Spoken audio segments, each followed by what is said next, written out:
മുക്കം മണാശ്ശേരിയിലെ കള്ളന്തോട് സ്ഥിതി ചെയ്യുന്ന KMCT school of business first year MBA വിദ്യാർത്ഥികളുടെ നേതൃത്വത്തിൽ വനം വന്യജീവി നിയമം ഭേദഗതി ചെയ്യുക, അതിലൂടെ കർഷകർക്കും മലയോര ജനതയ്ക്കും അവരുടെ ജീവനംശത്തിനും സംരക്ഷണം നൽകുക എന്ന ലക്ഷ്യം മുൻനിർത്തി സംഘടിപ്പിക്കുന്ന ഒരു ഡോക്യുമെന്റ് എക്സിസ്റ്റൻസ്. ആ ഡോക്യുമെന്റിന് എല്ലാവിധമായ ആശംസകളും നേരുകയാണ്. കാലഘട്ടത്തിന്റെ ആവശ്യങ്ങളെ കൂടുതലായി അറിയുവാനും അതിനനുസരിച്ച് ഇത്തരം വിഷയങ്ങൾ പഠിക്കുവാനും തയ്യാറാകുന്ന കുട്ടികളുടെ നിരീക്ഷണ പാഠവത്തെ പ്രത്യേകമായി അഭിനന്ദിക്കുന്നു.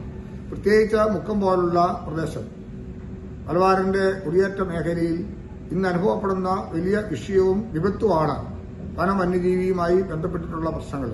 അതിൽ അവർ ഏറെ കരുത്താർജിക്കുവാൻ ഉതകുന്ന വിധത്തിലുള്ള പഠനങ്ങൾ ഇത്തരത്തിലുള്ള ഒരു ഡോക്യുമെന്ററിയിലൂടെ പുറത്തു കൊണ്ടുവരാനായിട്ടുള്ള നടത്തുന്ന ശ്രമത്തെ പ്രത്യേകമായി അഭിനന്ദിക്കുന്നു. എല്ലാ ആശംസകളും നേരുന്നു. നന്ദി.